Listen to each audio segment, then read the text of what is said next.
biasanya kalau seorang pendeta atau orang yang dulunya mempunyai jabatan penting di gereja gitu ya, ketika masuk Islam masih ada nggak ayat-ayat yang diingat gitu ya, dan itu masih digunakan ketika masuk Islam, ketika sudah masuk Islam?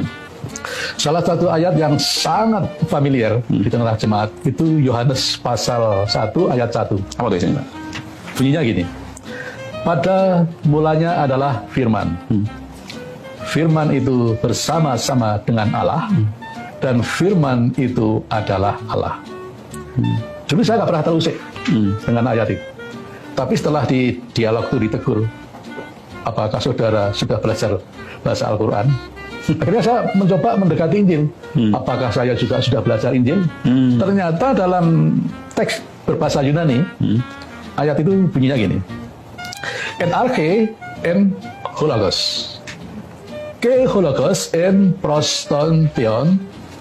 Ke theos en hologos.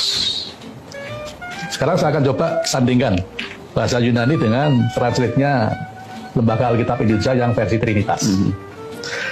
Pada mulanya adalah firman. Dalam translate itu, pada mulanya ada yang berfirman.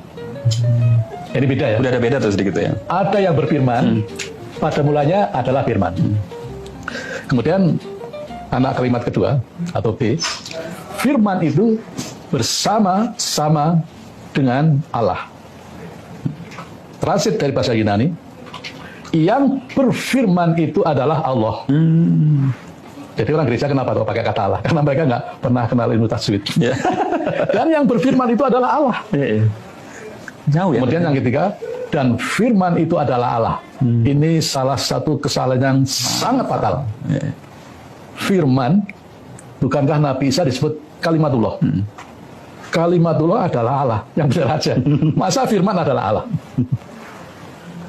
Sebenarnya di dalam bahasa Yunani itu penekanan yang final. Dan Allah lah yang berfirman. Atau bahasa Greknya, dan Allah lah yang berfirman. Jadi itu menceritakan subjek yang utama dalam ayat itu adalah kemahakuasaan Allah. Tapi firman kok bisa disebut Allah, ini sebuah penyimpangan dari doktrin Trinitas. Seperti inilah cara membuat kapok para misionaris Kristen. So, this Christian missionary got stuck into an Arab sheikh. Day in and day out. Preaching to him that you're wasting your time, ya sheikh. Praying 5 times a day, up and down, up and down. You fast for 1 whole month and you straitjacket your life. You don't drink, you don't gamble, you don't eat the pig, and on and on. Allah is not hungry for that.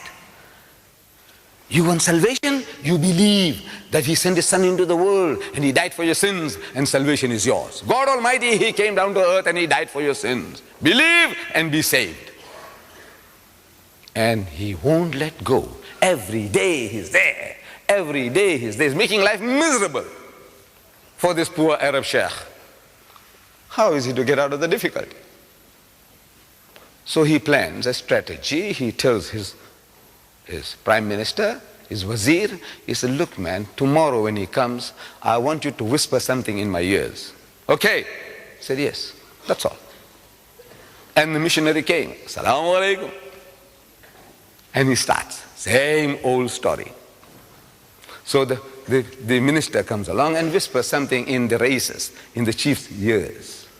And the chief began to cry, like a woman who has lost her husband. He started to cry. So the priest wants to know, what's wrong? What has happened? He said, don't talk. He said, come on, man, come on, please tell us. You know, we may sympathize with you. No, you can't. He's crying. Acting, actually he's acting. So the priest is more eager to know what has happened, what's the sad news. So he said, you know, I just got the sad news that Akhi Jibreel alayhi salam, the Archangel Gabriel, he died. So the priest says, you fool, angels don't die. So the Arab sheikh says, and you fool, you telling me that God died?